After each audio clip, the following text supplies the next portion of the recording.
पहला प्रश्न है, चार सतत सम संख्याओं का योगफल 52 है तो तीसरी सबसे बड़ी संख्या ज्ञात कीजिए। ठीक है, आप लोग इसको पॉज करके सॉल्यूशन कीजिए, मैं इसका सॉल्यूशन करता हूँ। ठीक है, कह रहा है चार सतत सम संख्या यानी चार सम संख्या, तो मैंने क्या मान लिया, पहला मेरा सम संख्या क्या होगा, x होगा, दूसरा मेरा सम संख्या क्या हो जाएगा, x+2 हो जाएगा, तीसरा सम संख्या क्या हो जाएगा, x+4 हो जाएगा, और चौथा सम संख्या x+6 हो जाएगा। देखो मैं इसको 2 मानूंगा, अगर मैं इसको 2 मानूंगा तो 2+2 4 ये भी सम संख्या हो जाएगा, 2+4 6 ये भी सम संख्या हो जाएगा, 2+6 8 ये भी सम संख्या हो जाएगा। ठीक है, अभी आप देख लो, जब आप इसको कह रहा है इसका योगफल कितना है, इसका योगफल 52 है। अब जोड़ लो यहाँ से x 2x 3x 4x यानी 4x प्लस, देखो 2 4 6 6 और 6 12, 4x + 12 बराबर कितना हो जाएगा, आपको 52 दे रहा है। तो आप क्या कर लोगे, 4x बराबर आप क्या कर लोगे, 52 माइनस ये 12 इधर प्लस का है, बराबर के इधर ले जाओगे माइनस का 12 हो जाएगा।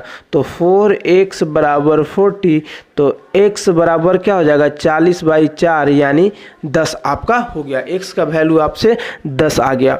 अब कह रहा है तो तीसरी सबसे बड़ी संख्या, तो देखिए तीसरी बड़ी, पहली बड़ी संख्या ये होगा, दूसरी बड़ी संख्या ये होगा, तीसरी सबसे बड़ी संख्या क्या हो जाएगा, x+4 यानी x+4 ये क्या है, तीसरी सबसे बड़ी संख्या है। x का वैल्यू आपको पता है, x का वैल्यू कितना है, x का वैल्यू आपको दिया हुआ है 10। ठीक है, तो 10 + 4 ये कितना हो जाएगा आपका 14, इसका करेक्ट आंसर हो जाएगा, यानी ऑप्शन ए आपका करेक्ट हो जाएगा। चलिए अगला प्रश्न है,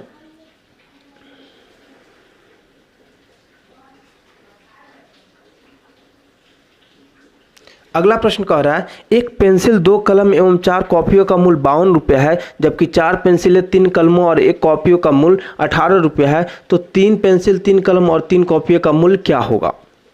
आप लोग इसको पॉज करके सॉल्यूशन कीजिए, मैं इसका सॉल्यूशन करता हूँ। मैंने क्या मान लिया, पेंसिल, मैंने मान लिया कि एक पेंसिल का मूल्य क्या होगा, एक पेंसिल का मूल्य आपका हो जाएगा 100 रुपया, एक कलम का मूल्य, एक कलम का मूल्य क्या हो जाएगा y रुपया, और एक कॉपी का मूल्य क्या हो जाएगा, तो एक कॉपी का मूल्य आपका हो जाएगा z रुपया। ठीक है, अब चलिए यहाँ पे क्या कर रहा है, एक पेंसिल 2 कलमों और 4 कॉपियों का मूल्य 52 रुपया है। तो आप यहाँ पे लिख लीजिए, यहाँ से एक इक्वेशन बना लीजिए। देखिए 1x चूँकि एक पेंसिल कह रहा है, प्लस 2y प्लस 4z बराबर क्या दे रहा है, आपको 52 दे रहा है। फिर से यहाँ जबकि 4 पेंसिल 3 कलम और 1 कॉपी का मूल्य, तो 4 पेंसिल बोल रहा था 4x प्लस 3 कॉपी बोल रहा था 3y प्लस, और कितना है, एक का कॉपी है, तो एक कॉपी का आप क्या कर लीजिएगा z बराबर क्या कह रहा है 18 रुपये है, 18 यहाँ से कर दीजिए। आप इसको इक्वेशन 1 मान लो और इसको इक्वेशन आप 2 मान लो। अब क्या करो, इक्वेशन 1 और इक्वेशन 2 को जोड़ दो। आप इसको जोड़ोगे तो क्या हो जाएगा, देखो यहाँ पे प्लस हो जाएगा, तो देखो 1 और 4 कितना हो जाएगा, 5x प्लस 2 और 3 5 5y प्लस 4 और 1 5 5z, यही हो गया ना। देखिए ये 52 नहीं है, ये क्या है, ये 24 रुपये है। ठीक है, इसको आप इसको 24 बना लो। अब देखो वही मैं सोच रहा था कुछ गड़बड़ हो रहा है। देखिए 24 और 18 कितना हो जाएगा, तो 24 और 18 आपका हो जाएगा 8 4 12 2 24 7 34 42। ठीक है, 42 हो गया। अब आपको पता चल गया। देखिए यहाँ से क्या है, 5 तीनों में है, मैं क्या कर सकता हूँ 5 कॉमन ले सकता हूँ, तो मैंने 5 कॉमन ले लिया। अब देखिए क्या हो, x + y + z, x + y + z बराबर कितना है, ये आपका है 42। अब x + y + z का वैल्यू क्या हो जाएगा, x + y + z का वैल्यू हो जाएगा 42/5, और 42/5 को भागा दीजिएगा तो 5 8 40, पॉइंट के बगल में 2 बच गया, तो 20 4 5 20, यानी 8.4 रुपया x और y और z का वैल्यू हो गया। तो आपसे क्या पूछ रहा है, 3 पेंसिल 3 कलम और 3 कॉपियों का मूल्य क्या होगा। तो देखिए x y z क्या है, एक पेंसिल कॉपी कलम और पेंसिल का मूल्य है, तो 3 का बोल रहा है, तो इसमें हम 3 से गुना कर देंगे, तो 3 × x + y + z बराबर यहाँ पे क्या है 8.4 है, तो 8.4, इसमें भी 3 से गुना करना पड़ेगा, तो इसमें 3 से गुना कीजिएगा तो क्या हो जाएगा, तो 8 चौका 32 के 2 हाथ में 3, 8 चौका 32 और 3 35, ना 8 3 24 और 3 देखो मैं फिर से कर रहा हूँ, इसको कर दो, 8 3 24 हो गया और इससे इसको करेगा तो 4 3 12 यानी 1.2 क्या हो जाएगा, 25.2 हो जाएगा करेक्ट आंसर। चलिए कह रहा है 3 संख्याओं का योगफल 210 है, पहली संख्या दूसरी संख्या की 2 गुनी है एवं तीसरी संख्या की 4 गुनी है, सबसे बड़ी संख्या ज्ञात कीजिए। ठीक है, आप लोग इसको पॉज करके सॉल्यूशन करो, मैं इसका सॉल्यूशन करता हूँ। मैंने क्या मान लिया, वो संख्या क्या होगा, x होगा। ठीक है, पहली संख्या कह रहा है दूसरी संख्या की 2 गुनी है, तो ये मेरा क्या हो जाएगा, ये पहली संख्या हो जाएगा, ये दूसरी संख्या हो जाएगा, ये मेरा थर्ड नंबर का संख्या हो जाएगा। ठीक है, पहली संख्या दूसरी संख्या की 2 गुनी है, तीसरी संख्या की 4 गुनी है। मैंने क्या मान लिया, तीसरी संख्या 1 होगा, तो तीसरी संख्या की देखिए तीसरी संख्या की 4 गुनी है तो ये क्या हो जाएगा, 4 हो जाएगा, और दूसरी संख्या की 2 गुनी है तो ये 2 हो जाएगा। देखिए इसकी 2 गुनी हो गया, इसकी 2 गुनी तो हो गया, और इसकी ये 4 गुनी भी हो गया है। आप लोग को ऐसे इसको फिक्स कर लेना है। चलिए अब यहाँ से नंबर आप क्या निकाल लेंगे, तो ये नंबर हो जाएगा आपका 4x, ये नंबर हो जाएगा 2x, ये नंबर हो जाएगा x। कह रहा है इसी का जोड़ कितना है, इसी का कह रहा है 3 संख्याओं का योगफल 210 है, योगफल यानी 210 हो गया। ठीक है, अब देखिए 4x 2 6x 1x 7x, 7x बराबर कितना आपको दे दिया, 210 दे दिया, तो x बराबर कितना हो गया, 7 3 21 यानी x बराबर आपको 30 आ गया है। तो सबसे बड़ी संख्या ज्ञात कीजिए। सबसे बड़ी संख्या इसमें देख रहे हैं ना, ये 4x है, तो 4x का यहाँ पे क्या कीजिए, 4x और x का वैल्यू कितना है, तो 4 गुने 30 कितना हो जाएगा, 120 आपका हो जाएगा। करेक्ट आंसर ऑप्शन सी हो जाएगा। अगला प्रश्न है, एक परीक्षा में 60% विद्यार्थी भौतिकी में सफल हुए, 70% विद्यार्थी अंग्रेजी में एवं 45% विद्यार्थी दोनों विषयों में सफल हुए। यदि 45 विद्यार्थी दोनों विषयों में असफल हुए तो विद्यार्थियों की कुल संख्या ज्ञात कीजिए। चलिए आप लोग इसको बनाइए, मैं इसको सॉल्व करता हूँ। देखिए भौतिकी को मैं फिजिक्स लिख दिया और इंग्लिश को मैं ई लिख दिया। देखिए फिजिक्स और इंग्लिश में सफल विद्यार्थी कितना है, तो 60% है और 70% है, और दोनों विषय में कितने सफल है, तो 45% है। इन दोनों को जोड़ के दोनों विषयों में जो सफल है उनको घटा देंगे तो क्या हो जाएगा, दोनों विषय में सफल विद्यार्थियों का संख्या आ जाएगा, यानी 85% दोनों विषय में सफल होगा। अब एक बात बताइए, 100 में से 85% सफल है तो असफल क्या हो जाएंगे, 100 में से 85 घटा देंगे तो वहीं तो असफल हो जाएंगे 15%।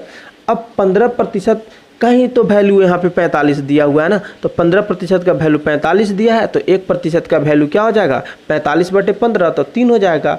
अब 100% हमको निकालना है, तो इधर डबल जीरो लगाएंगे तो इधर भी हमको डबल जीरो लगा देना पड़ेगा, यानी 300 विद्यार्थियों का कुल संख्या है। आपसे पूछ रहा है तो विद्यार्थियों की कुल संख्या बताइए कितना हो जाएगा, ये 300 हो जाएगा। देखिए जो साइड में आवाज़ आ रहा है, बहुत तेज़ यहाँ पे बारिश हो रही है, उसी का आवाज़ आ रहा है। आप लोगों को क्या करना है, पढ़ना है। हो सकता है थोड़ा सा आपको साउंड प्रॉब्लम हो, लेकिन मैं भी तो कर रहा हूँ, तो सोचो जब मैं कर सकता हूँ तो आप क्यों नहीं कर सकते हो।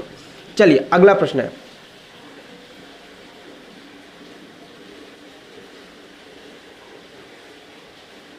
कह रहा है यदि 10 बढ़ई मिलकर 4 घंटे प्रतिदिन काम करते हुए 30 दिनों में 240 कुर्सियां बनाते हैं, तो 18 बढ़ई प्रतिदिन 10 घंटे काम करते हुए 36 दिनों में कितनी कुर्सियां बनाएंगे। आपको यहाँ पे चलिए सॉल्यूशन कीजिए।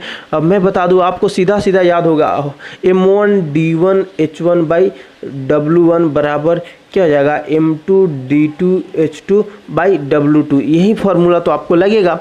अब यहाँ से आपको क्या करना है, M1 कितना है, तो 10 बढ़ई है। ठीक है, M1 आपको 10 बढ़ई है। D1 कितना हो गया, D1 आपको 30 दिन दिया है। H कितना है, तो H1 आपको कितना घंटा काम कर रहा है, 4 घंटा। और W1 कितना, यानी कितना काम कर रहा है, तो 240 कुर्सी बना रहा है। उसी तरह आप यहाँ से M2 लिख लीजिए। M2 आपको कितना दिया, 18। D2 कितना दिया है, तो 36। और H2 कितना दिया है, तो H2 आपको 10 दिया है, और W2 आपको दिया नहीं है, यही W2 आपको निकालना है। तो चलिए यहाँ से फार्मूला पे बैठा दीजिए। तो M1 D1 H1, M1 आपका कितना है, 10 है। D1 कितना है, 30 है, और इधर 4 है बटा 240 W1 है।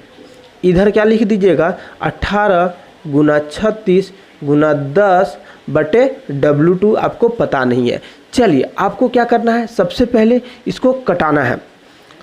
चलिए देखिए ये 10 से तो ये 10 से ये 10 कट जाएगा, इसमें अब कुछ बचा नहीं है, ठीक है। अब चलिए एक चीज़ देखिए, 1 0 से 1 0 कट गया, कितना है 4 तिहाई 12, अब 12 तिहाई 36 हो गया, ये सब कट गया। अब एक चीज़ बताइए मुझे, बचा क्या है।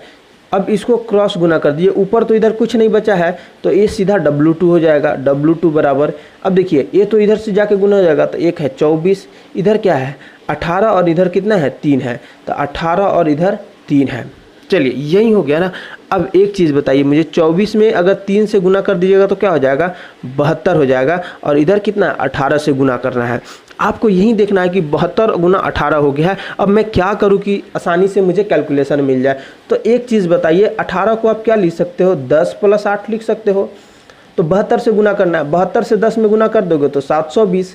और देखिए अब इसको गुना करना, अब 72 में 8 से गुना करना आसान है, तो 8 दूनी 16 के 6 हाथ में 1, 8 7 56 और 1 57।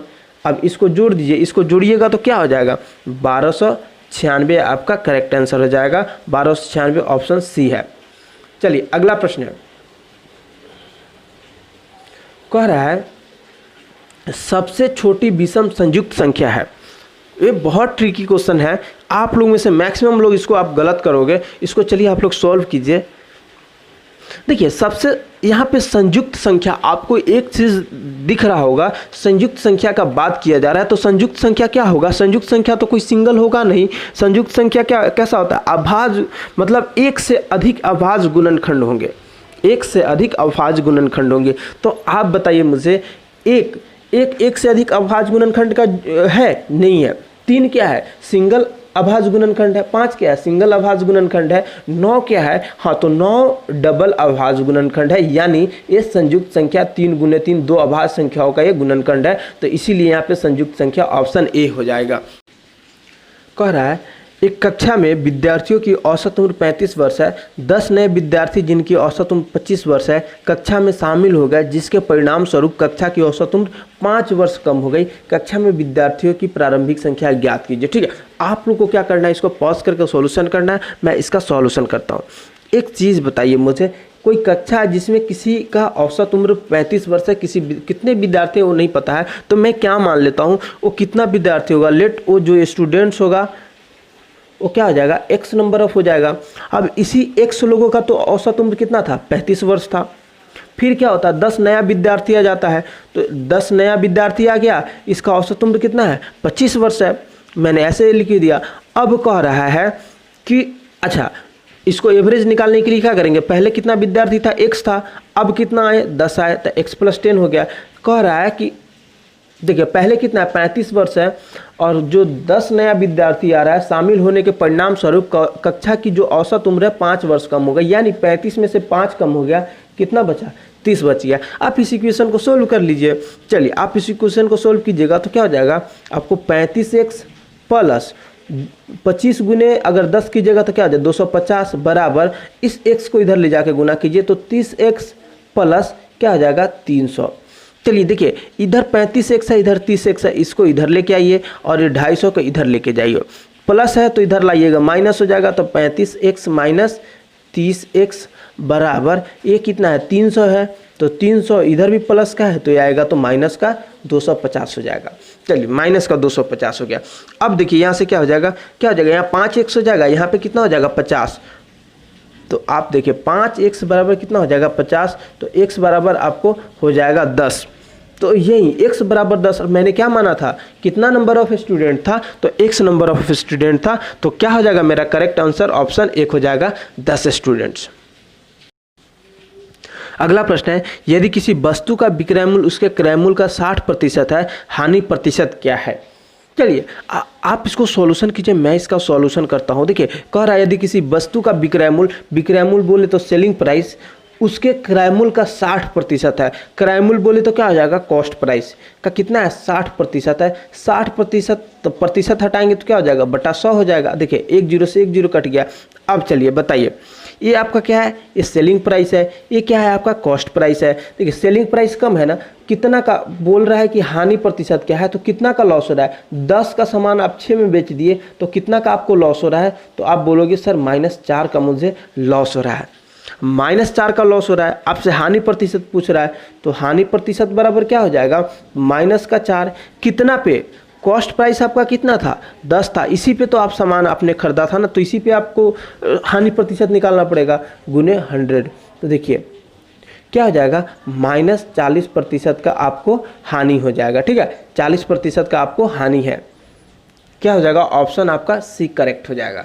चलिए अगला प्रश्न है।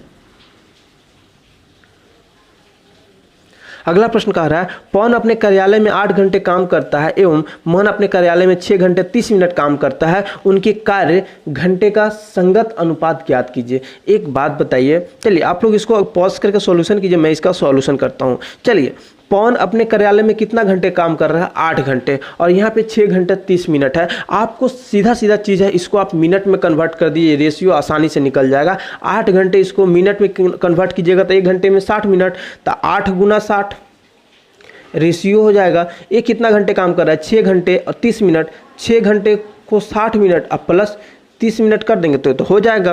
अब बताइए 8 छक 48, ये कितना हो गया, 480 मिनट, और इधर कितना 6 छक 36, 360 और 3 90, 390 हो जाएगा। अब चलिए इसको आप इससे कटा दीजिए। अब चलिए अब देखिए 3 से कटा दीजिए, 16 तिया 48 और ये 13 तिया 39, 16:13 किसमें है, देखिए 16:13 आपका ऑप्शन ए करेक्ट हो जाएगा। चलिए अगला प्रश्न है, कह रहा है कि देखिए पेट्रोल के मूल्य में 20% की वृद्धि हो गई, एक कार मालिक को पेट्रोल की खपत में कितने प्रतिशत की कमी करनी चाहिए ताकि पेट्रोल पर किए गए व्यय में कोई वृद्धि ना हो। चलिए आप लोग इसको सॉल्यूशन कीजिए, तो बहुत आसान प्रश्न है, आप सब कर लेंगे। देखिए कह रहा है कि पेट्रोल के मूल्य में कितना वृद्धि हुआ, 20% वृद्धि हो गया है, यानी कोई चीज़ 100 का है उसमें कितना वृद्धि हो जा रहा है, 20 वृद्धि हो जा रहा है, तो अब कितना का हो जाएगा, 120 का हो जाएगा। ठीक है, 120 का हो गया। अब एक बात बताइए मुझे, कितना प्रतिशत आपको कम करना चाहिए भाई, तो जितना वृद्धि है उसी को तो आपको कम करना पड़ेगा ना। तो हमको क्या करना है, 20 का कमी करना है, कितना पे, 120 पे, इसी पे तो कमी करना है, ताकि मेरा क्या हो जाएगा, मेरा जो खपत है, देखिए खपत इसी को तो कम करेंगे ताकि मेरा जो व्यय है वो बराबर है, तो गुना 100। अब देखिए इससे कटा दीजिए, तो 2 छक 12 यानी 1/6 गुना 100। अब चलिए क्या कीजिएगा, 100/6 हो गया। अब देखिए 16 छक 96 और बच गया 4/6, इसको कटा दीजिएगा तो 2/3, यानी 16.2/3% मुझे कमी करना पड़ेगा। 16.2/3 ऑप्शन 4 में है, यही करेक्ट हो जाएगा। चलिए अगला प्रश्न है, 1 से 19 तक विषम संख्याओं के वर्गों का योगफल क्या है। ठीक है, आप लोग इसका सॉल्यूशन कीजिए, मैं इसका सॉल्यूशन करता हूँ। देखिए 1 से 19 तक विषम संख्याओं का योग क्या हो जाएगा, एक तो हो जाएगा 1 स्क्वायर प्लस क्या हो जाएगा 3 स्क्वायर प्लस क्या हो जाएगा 5 square plus dash dash dash क्या हो जाएगा 2n-1 का होल स्क्वायर। आपको पता होगा इतना का फॉर्मूला आप सब जानते होंगे, n into 4n square -1 by क्या होता है 3 हो जाता है, आपको तो पता है ही होता है। अब चलिए इसको लिखने, इतना आप तो लिख दिए, तो इस फॉर्मूला पे अब हमको वैल्यू बैठाना पड़ेगा। यहाँ n बराबर क्या हो जाएगा, यहाँ n बराबर आप 10 हो जाएगा, 10 हो जाएगा। ठीक है, तो चलिए n बराबर आप 10 लिख दिए, यहाँ पे क्या हो जाएगा 10 दहा 100, देखिए यहाँ पे क्या है तो 4 है, n का वैल्यू क्या है तो 10 का स्क्वायर है -1 बटा क्या हो जाएगा 3 हो जाएगा। चलिए अब देखिए यहाँ से 10 गुने 10 दहा 100 400, 400 -1 बटा क्या हो जाएगा 3 हो जाएगा, यानी 10 गुने 399 बटा 3।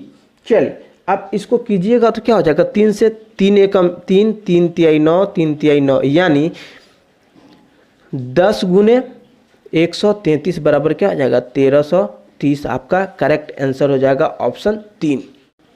चलिए अगला प्रश्न है, एक दुकानदार 4% की हानि पर कपड़े बेचने का विज्ञापन देता है, फिर भी गलत मीटर स्केल का प्रयोग करवा वास्तव में 20% का लाभ प्राप्त करता है, स्केल की वास्तविक लंबाई क्या है। आप लोगों को क्या करना है, इसका वीडियो पॉज करके सॉल्यूशन करना है, और बन जाता है तो आपको सॉल्यूशन देखना है। मैं इसका सॉल्यूशन करता हूँ। देखिए, सबसे पहले मैं मान लेता हूँ स्केल की लंबाई क्या हो जाएगा, स्केल की जो लंबाई है वो लंबाई हो जाएगा x, क्या हो जाएगा, x मीटर। ठीक है, अब मैं क्या करता हूँ, कपड़े का क्रयमूल्य क्या हो जाएगा, मैंने क्या मान लिया, कपड़े का क्रयमूल्य, जो कपड़ा है इसका क्रयमूल्य क्या हो जाएगा, क्रयमूल्य इसका हो जाएगा 100 रुपये प्रति मीटर हो जाएगा। ठीक है, क्या करता, अब विक्रय मूल्य क्या है, कह रहा है कि विक्रय मूल्य में क्या कर रहा है, 4% की हानि पर कपड़े बेचने का, यानी विक्रय मूल्य वो क्या, किस चीज़ का दावा कर रहा है कि 96 रुपया वो प्रति मीटर कपड़े बेच रहा है, यही दावा कर रहा है। लेकिन वास्तव में उसे 20% का लाभ प्राप्त हो रहा है। तो यानी 20% का लाभ प्राप्त हो रहा है, तो हम क्या बोल सकते हैं कि देखिए, विक्रय मूल्य 20% का उसे लाभ प्राप्त हो रहा है, तो क्या कर सकते हैं, विक्रय मूल्य बराबर क्या होता है, तो आप सब जानते हो विक्रय मूल्य बराबर क्या होता है, क्रय मूल्य प्लस लाभ, यही तो विक्रय मूल्य होता है। अब चलिए मुझे बताइए विक्रय मूल्य उसका कितना है, विक्रय मूल्य उसका कह रहा है कि मेरे 96 है, चूंकि 4% का लॉस है, और उसका क्रय मूल्य कितना था, 100 था, इसमें से 4 घटा दीजिएगा तो 96 हो जाएगा, तो 96 विक्रय मूल्य दावा कर रहा है। उसके बाद उसका क्रय मूल्य बराबर क्या है, क्रय मूल्य, क्रय मूल्य उसका कितना है, क्रय मूल्य उसका हो गया 100x, क्योंकि मैंने x माना है, प्लस देखिए अब कह रहा है कि लाभ, कह रहा है कि 4% हानि पर भी बेच रहा है, तो क्या कर रहा है, 20% का लाभ, यानी 100x गुने 20/100, यही हो जाएगा इक्वेशन। अब एक चीज़ बताइए मुझे, देखिए यहाँ पे आप क्या लिख सकते हैं, यहाँ पे आप लिख सकते हैं 96 बराबर क्या हो जाएगा, 100x प्लस 20 हो गया 20x, यही तो हो गया ना। अब देखिए 120x बराबर 96, 120x बराबर 96, तो x बराबर क्या हो जाएगा, 96/120, 96/120, जब आप 24 चौका 96 या 24 पचे 120, यानी 0.8 हो जाएगा जब आप इसको कटाइएगा, 0.8 मीटर। और आपसे क्या कह रहा है कि सेंटीमीटर में, आपको देख लीजिए, आप सारा रिजल्ट सेंटीमीटर में दिया है, तो मीटर से सेंटीमीटर में कन्वर्ट करने के लिए क्या करते हैं, तो 100 से गुना कर देते हैं, 100 से गुना कर देंगे, क्या हो जाएगा, 80 सेंटीमीटर हो जाएगा। उसकी वास्तविक लंबाई कितना हो जाएगा, ऑप्शन डी 80 सेंटीमीटर। चलिए अगला प्रश्न है,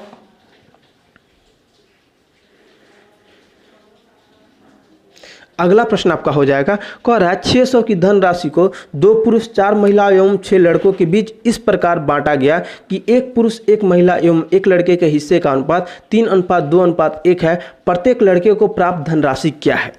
चलिए एक चीज़ मुझे बताइए, 600 रुपये है, उसको कितना, 2 पुरुष 2 महिला और 6 लड़के में, यानी मैं चलिए इसको सोल्यूशन करता हूँ, आप लोग भी कीजिए।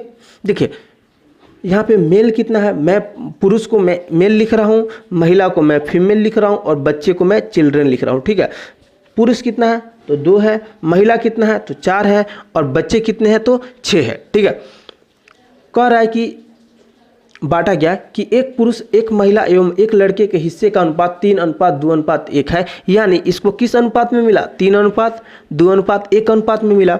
अच्छा अब बताइए, मैं इसको गुना कर दूंगा तो इन लोगों का रेशियो मुझे पता हो जाएगा।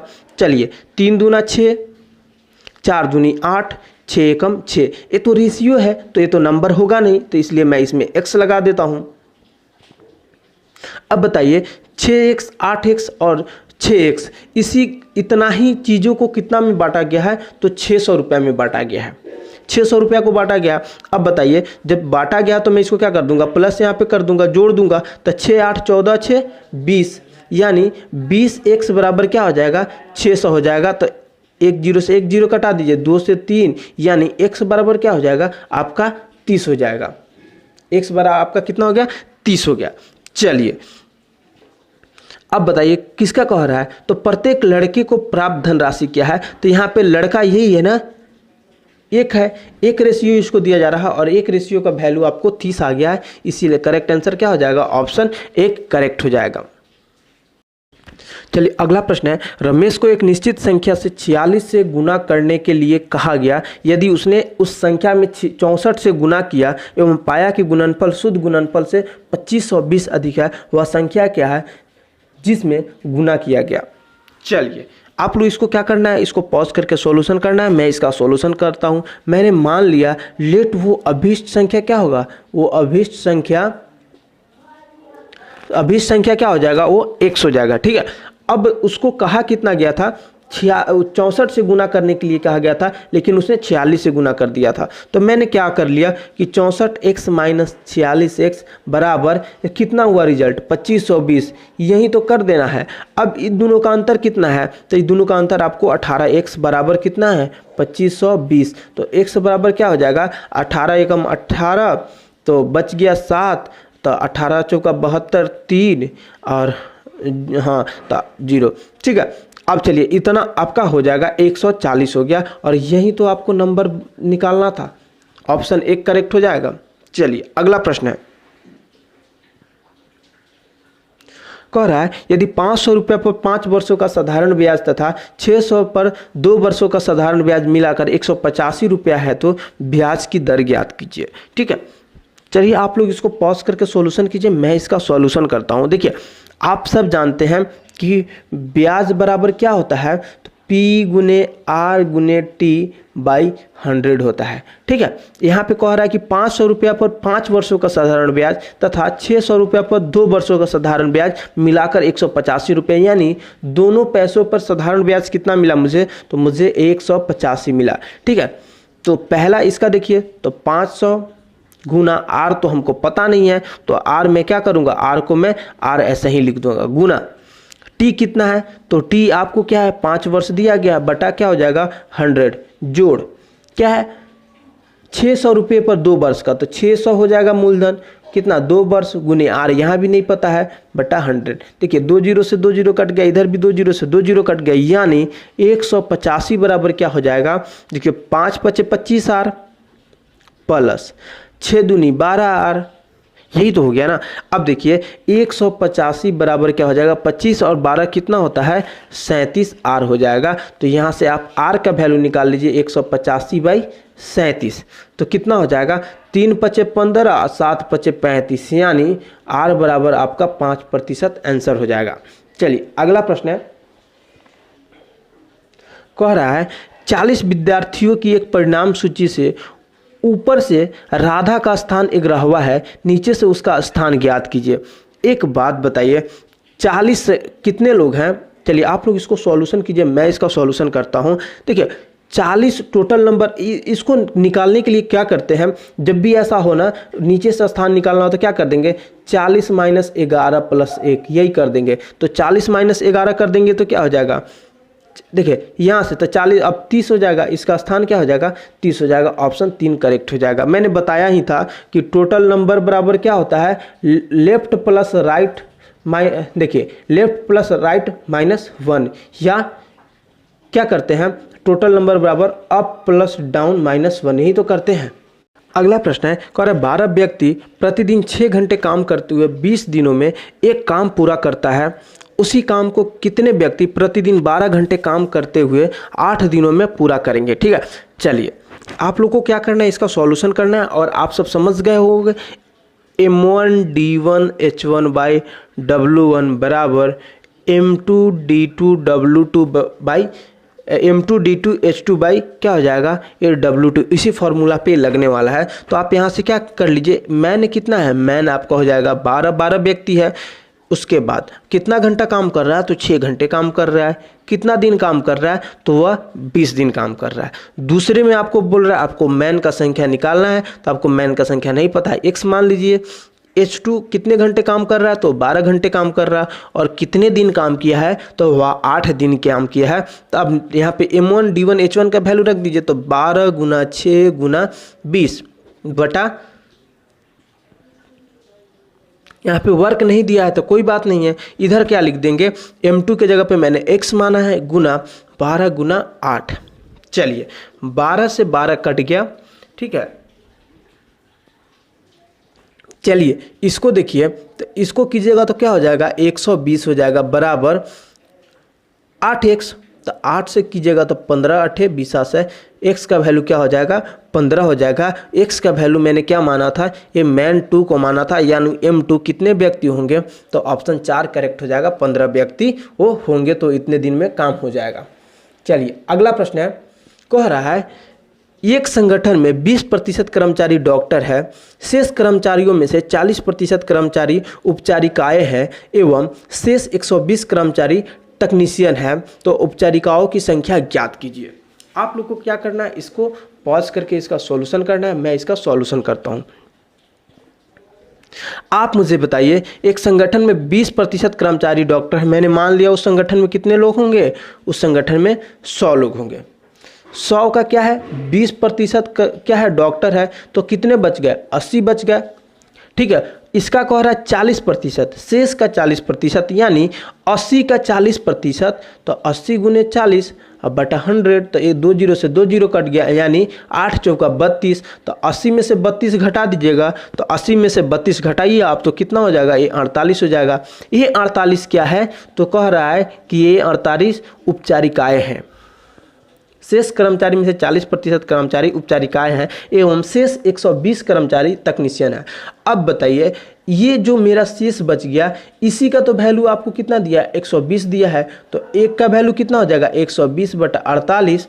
और आपसे पूछ रहा है, आपसे क्या पूछ रहा है, आपसे ये पूछ रहा है कि इसका कितना है, उपचारिकाओं की संख्या कितना है। तो एक बात बताइए, इसको कितना निकाले हैं आप, 32 निकाले हैं, तो 32 का वैल्यू आपसे क्या हो जाएगा 120 बटा 48 गुने 32। देखिए 16 तिया 48, 16 दूनी 32, 3 से कटाइएगा, 3 चौका 12, यानी 40 गुने 2 कितना हो जाएगा 80 ही तो हो जाएंगे। कितने हो जाएंगे 80, ऑप्शन डी करेक्ट हो जाएगा। उपचारिकाओं की संख्या कितना हो जाएगा 80 हो जाएगा। यहाँ पे जिनको नहीं समझ में आया मैं एक बार और समझा देता हूँ। मैंने मान लिया कि कितना 100 कर्मचारी होंगे, 100 का 20 कह रहा है क्या है डॉक्टर है, तो 20% का मतलब 20 हो गया, ये क्या हो गया, ये डॉक्टर हो गया। ठीक है, कह रहा है शेष का 40%, शेष का 40% कर्मचारी उपचारिकाएं हैं, तो अभी कितना शेष कितना बचा 80, 80 का 40% कितना हो गया 32 है। 32 क्या आपको बोल रहा है क्वेश्चन में, ये उपचारिकाएं हैं। ठीक है, उपचारिकाएं हैं, ठीक है, ये उपचारिकाएं हैं। बच गया कितना 48, और इसी 48 का वैल्यू आपको कितना दिया था 120 दिया था। अब चलिए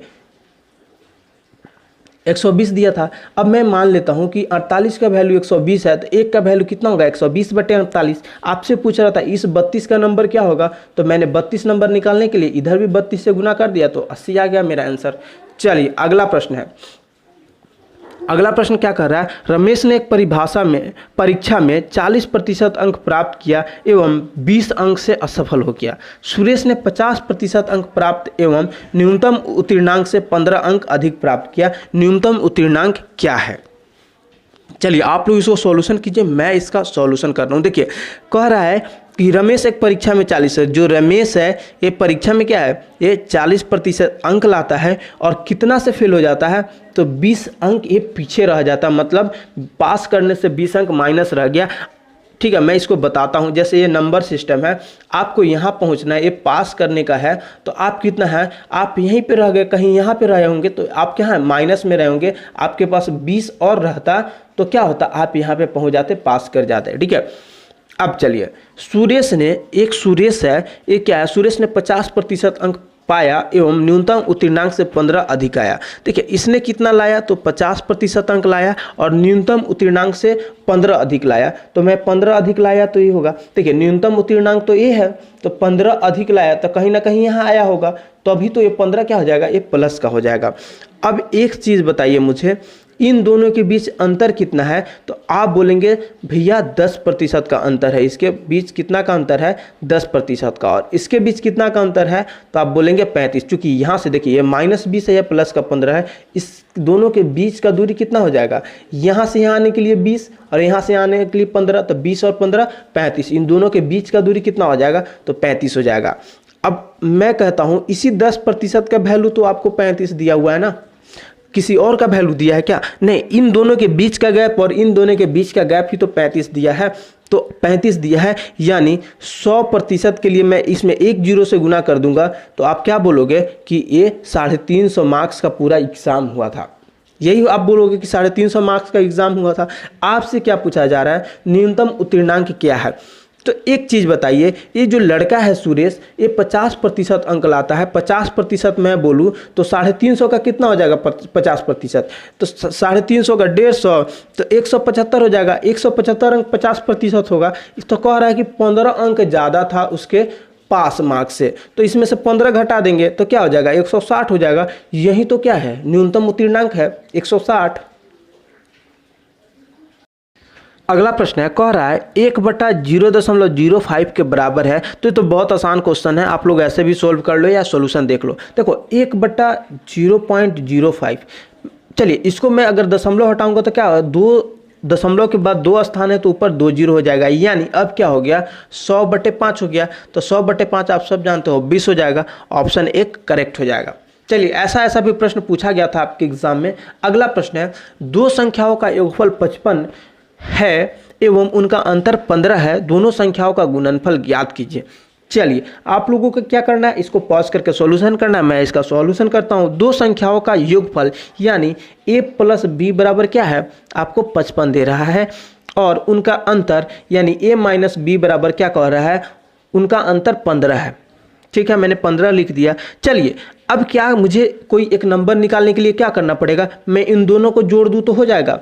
चलिए इन दोनों को मैं जोड़ दिया तो देखिए a और a क्या हो जाएगा 2a, a + b है माइनस का b है कट गया, बराबर 55 और 15 कितना हो जाएगा, 55 और 15 70, यानी a का वैल्यू क्या हो जाएगा 70/2, यानी a बराबर आपका हो गया 35। ठीक है, अब चलिए a का वैल्यू 35 है, इसमें रख दीजिए, किसी एक में रख दीजिएगा तो आपको निकल जाएगा। इसी में रखिए, मान लीजिए मैं इसको इक्वेशन 1, इसको इक्वेशन 2। इक्वेशन 1 में a का वैल्यू पुट a का वैल्यू पुट कीजिएगा तो क्या हो जाएगा 35 + b बराबर क्या हो जाएगा 55 हो जाएगा। तो b का वैल्यू क्या हो जाएगा, ये प्लस का है इधर जाएगा बराबर के उधर तो माइनस का हो जाएगा, यानी 55 - 35। तो b का वैल्यू क्या हो गया, तो b का वैल्यू आपको 20 हो गया। b का वैल्यू आपको 20 हो गया। अब कह रहा है कि दोनों संख्याओं का गुणनफल, तो आपको a पता चल गया और b पता चल गया। a आपको कितना है 35 है, b कितना है 20 है, तो आप क्या करो 35 दूनी 70, 700 हो जाएगा। आपको ऑप्शन सी करेक्ट हो जाएगा। चलिए अगला प्रश्न है, कह रहा है कि 10 वर्ष पूर्व एक व्यक्ति की उम्र अपनी पुत्री की उम्र की 5 गुनी थी। आज से 5 वर्ष बाद उस व्यक्ति की उम्र अपनी पुत्री की उम्र की 2 गुनी हो जाएगी। उसकी पुत्री की वर्तमान उम्र क्या है। ठीक है, चलिए आप लोगों को क्या करना है, फिर से वही काम, इसको पॉज करके सॉल्यूशन करना है, या सॉल्यूशन आप हो जाता है नहीं होता है तो यहाँ पे आके आपको देखना है। चलिए कह रहा है कि 10 वर्ष पूर्व, यानी मैं यहाँ पे खड़ा हूँ, मेरा ये वर्तमान है। ठीक है, तो 10 वर्ष पूर्व भी हो जाएगा। कह रहा है 10 वर्ष पूर्व क्या था, व्यक्ति की उम्र अपनी पुत्री की उम्र की 5 गुनी थी, तो यहाँ पे हो जाएगा उसकी पुत्री, यहाँ पे हो जाएगा वो व्यक्ति। क्या था 5 गुना था, यानी बेटी का उम्र 1 था तो इसका उम्र क्या था 5 था। अब कह रहा है आज से 5 वर्ष बाद, यानी ये तो वर्तमान है, तो यहाँ से 5 वर्ष बाद मतलब 5 वर्ष प्लस का हो जाएगा। अब चलिए वर्तमान में क्या कह रहा है, व्यक्ति की उम्र अपनी पुत्री की उम्र की 2 गुनी हो जाएगी, यानी पुत्री का उम्र क्या हो जाएगा 1 ही रहेगा और व्यक्ति का उम्र 2 हो जाएगा। चलिए दोनों के बीच आपको अंतर देखना है। इसके बीच अंतर कितना है, तो 5 में से 1 घटा देंगे तो 4 का अंतर हो जाएगा, और इसके बीच अंतर कितना है 2 में से 1 घटाएंगे 1 का अंतर हो जाएगा। अंतर क्या है, अंतर यहाँ 4 का यहाँ 1 का है। अंतर समान नहीं है, इसलिए क्या करेंगे हम अंतर को समान करेंगे। तो 1 यहाँ है, इससे ऊपर में गुना कर देना है, 4 यहाँ है तो इसे नीचे में गुना कर देना है। मैंने 1 से ऊपर में गुना कर दिया और ये जो 4 है उससे यहाँ नीचे में गुना कर दिया। क्यों, क्योंकि अंतर समान निकालने के लिए। अब चलिए जब इसको आप गुना कीजिएगा तो क्या कीजिएगा, 1 एकम 1 और 5 एकम 5, या गुना कीजिएगा 4 एकम 4, यहाँ कीजिएगा तो 4 दूनी 8। अब देखिए इन दोनों के बीच भी देखिए कितना का अंतर है, तो 4 का अंतर है। इन दोनों के बीच भी 4 का अंतर है, चाहे ऐसे भी देखिए 3 का अंतर है, ऐसे भी देखिए तो 3 का अंतर है। देखिए कितना का अंतर है, 3 का अंतर है, और इस अंतर का वैल्यू कितना दिया है, देखिए -10 और +5 कितना हो जाएगा अंतर दोनों के बीच में, तो 15 का अंतर मैं अभी बताया था आपको। चलिए ये तो आपका क्या है, 0 है, -10 कहाँ होगा, तो यहाँ -10 होगा, +5 कहाँ होगा, यहाँ +5 होगा, इन दोनों के बीच कितना का अंतर है, तो आप कहिएगा सर यहाँ से यहाँ चले तो 10 और यहाँ से यहाँ चले तो 5, तो 15 का अंतर हो जाएगा। 3 अंतर है, इसका वैल्यू क्वेश्चन में आपको 15 दिया है, तो 1 यूनिट का वैल्यू आपको क्या हो जाएगा, तो 15/3, यानी 1 यूनिट का वैल्यू आपको 5 हो जाएगा। 1 यूनिट का वैल्यू 5 हो गया। तो कह रहा है उसकी पुत्री की वर्तमान आयु क्या है, तो देखिए यहाँ पे 5 वर्ष बाद का ये दिया हो उम्र, 5 वर्ष बाद का इसको कितना बोल रहा है, 4 वर्ष होगा, और 1 यूनिट का वैल्यू कितना है, 5 है, तो 5 × 4, 5 वर्ष बाद उसका उम्र क्या हो जाएगा, 20 हो जाएगा। तो वर्तमान में आने के लिए क्या है, मुझे 5 माइनस आना पड़ेगा, 5 माइनस आऊँगा तो 20 में से 5 में माइनस आ गया, तो कितना हो जाएगा, 15 आपका करेक्ट आंसर हो जाएगा। 15 किस में है, देखिए 15 कहाँ है, ऑप्शन सी करेक्ट हो जाएगा। चलिए अगला प्रश्न कह रहा है, एक बंदर 12 मीटर ऊंचे खंभे पर चढ़ता है, वह पहले मिनट में 2 मीटर चढ़ता है जबकि दूसरे मिनट में 1 मीटर फिसल जाता है, तो वह यदि यह प्रक्रिया जारी रहती है तो वह बंदर कितने समय में खंभे के शीर्ष पर पहुंच जाएगा। चलिए आपको क्या करना है, फिर से वही काम, आपको पॉज करके सॉल्यूशन करना है और उसके बाद आपको सॉल्यूशन देखना है। देखिए बंदर क्या कर रहा है, बंदर को कितना चढ़ना है, तो टोटल 12 मीटर का ऊंचाई चढ़ना है, मतलब मैं मान लिया यहाँ से यहाँ तक का ऊंचाई क्या हो जाएगा, 12 मीटर का ऊंचाई होगा।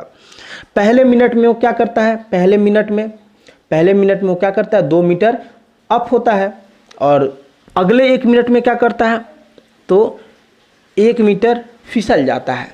यानी मुझे क्या रिजल्ट मिला, इधर मैं 2 मिनट काम कर रहा हूँ तो रिजल्ट मुझे क्या मिल रहा है, 1 मीटर में अप कर रहा हूँ, 1 मीटर में चढ़ रहा हूँ, यही मुझे रिजल्ट मिल रहा है। चलिए 1 मीटर मैंने चढ़ा, मुझे चढ़ना कितना है, 12 मीटर चढ़ना है। जब भी कोई मीटर दिया हो, ठीक है, और चढ़ने उतरने का बात किया जा रहा हो, तो जितना मीटर पहले आप चढ़ रहे हो उसको माइनस कर देना। तो 12 में से 2 माइनस कर दोगे तो आपको यहाँ पे 10 मीटर का फिलहाल कैलकुलेशन करना है, क्योंकि लास्ट वाला क्या होगा, लास्ट वाला तो आप चढ़ जाओगे, उसके बाद आपको उतरने का कोई मतलब बनता है क्या, जब आप एक बार डेस्टिनेशन पे पहुँच गए तो आपको उतरने का कोई मतलब बन रहा है क्या, नहीं बन रहा है। इसलिए जो चढ़ने का बात किया जा रहा है उसको आप घटा दीजिए, मैंने घटा दिया।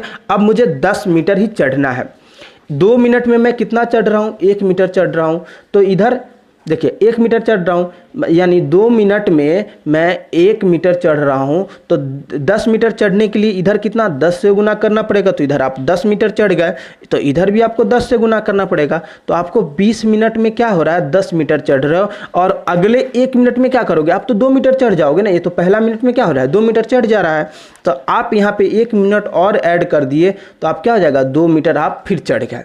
यानी आप क्या कर रहे हो, 21 मिनट में आप कितना चढ़ जा रहे हो, आप 21 मिनट में आप 12 मीटर चढ़ जा रहे हो। आपका करेक्ट आंसर क्या हो जाएगा, ऑप्शन सी 21 मिनट। चलिए अगला प्रश्न देखिए, अगला प्रश्न क्या कह रहा है, एक 2 अंकीय संख्या अपने अंकों के योगफल की तिगुनी है, यदि उस संख्या में 45 जोड़ा जाता है तो संख्या के अंक परस्पर बदल जाते हैं, वह संख्या ज्ञात कीजिए।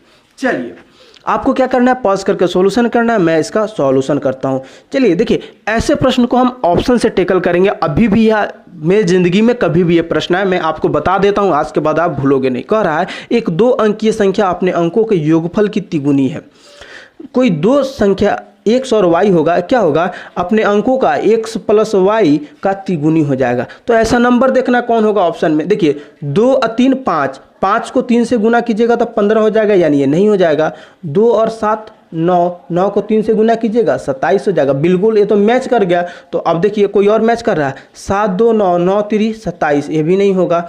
3 2 5, 5 3 15, ये भी नहीं हो जाएगा, यानी ऑप्शन बी करेक्ट हो जाएगा। चलिए थोड़ा सा और मैं इसको चेक कर लेता हूँ। कह रहा है यदि उस संख्या में 45 जोड़ा जाए तो 47 में अगर 45 जोड़िएगा तो कह रहा है तो संख्या के अंक परस्पर बदल जाते हैं। अब चलिए 47 और 45 और 27 कितना होता है, तो 45 और 27, 7 5 12 के 2 हाथ में 1, 4 और 2 6 1 7। देखिए पहले 27 था, 45 जोड़े तो 72 हो गया ना, 2 7 था तो 7 2 हो गया, यानी ऑप्शन बी मेरा परफेक्ट हो जाएगा। चलिए आज का आखिरी प्रश्न है यहाँ पे, 148 एक निश्चित धनराशि 7.5% प्रति वर्ष की दर से साधारण ब्याज पर कितने समय में स्वयं की तिगुनी हो जाएगी। कह रहा है कि स्वयं का तिगुना होना है। चलिए आप लोग को क्या करना है, फिर से वही काम पॉज करके सॉल्यूशन करना है। मैं इसका सॉल्यूशन करता हूँ। मैं मान लेता हूँ मूलधन इसका क्या होगा, मूलधन इसका क्या हो जाएगा, x हो जाएगा, और ब्याज क्या हो जाएगा, तिगुना होना है तो तिगुना 3x माइनस एक x तो एक है तो मैं मूलधन घटा दिया तो कितना हो जाएगा, मुझे ब्याज 2x करना है। देखिए मूलधन क्या मैंने माना है, x माना है, और कह रहा है कि स्वयं का तिगुना हो जाना है तो मैंने 3 गुना कर दिया, और ब्याज हमको निकालना है तो मूलधन घटा देंगे तभी तो ब्याज निकलेगा ना। तो 3x माइनस x घटा दिए तो मेरा ब्याज क्या हो गया, मेरा 2 हो गया। अब सब जानते हो क्या होता है ब्याज बराबर आप सब जानते हो क्या होता है, PRT, यानी मूलधन गुने दर गुने समय बटा 100, आप सब जानते हो। तो यहाँ पे ब्याज कितना है, तो ब्याज आप बोलोगे सर 2x, आपने बताया कि ब्याज 2x हमें निकालना है। मूलधन कितना है तो मैंने मूलधन x माना है, गुने r कितना है तो r मुझे r ही तो r तो मुझे दिया हुआ है 7.5%, गुने t मुझे निकालना है, ठीक है, मैंने t निकालना है, अब बटे 100। चलिए यही करना है, यानी अब कर लीजिए यहाँ से, देखिए इसको इधर गुना कीजिएगा तो 200x हो जाएगा, बराबर क्या हो जाएगा 7.5x गुने t, यही हो गया ना। अब चलिए अब इसको कीजिए, देखिए t बराबर क्या हो जाएगा तो 200x बटे 7.5x, यही हो जाएगा। x से 1 कटा दीजिए, यानी 200 और ये पॉइंट हटेगा तो ऊपर 1 जीरो और हो जाएगा, 2000 बटे 75, और 2000 बटे जब आप 75 भाग दीजिएगा तो आपका क्या हो जाएगा 26.2 बटे 3, 26.2 बटे 3, यानी ये तो 26 साल हो गया। ये क्या है, ये महीना में है तो इसको आपको फिर से महीना में, पूर्णांक में तो इसको महीना में निकालने के लिए 12 से भाग दीजिए तो 3 चौका 12, यानी 4 दूनी 8, 26 वर्ष और 8 माह हो जाएगा। 26 वर्ष और 8 माह किसमें, ऑप्शन बी करेक्ट हो जाएगा। चलिए आज के लिए इतना ही, कैसा लगा आप लोग ज़रूर मुझे कमेंट करके बताइएगा।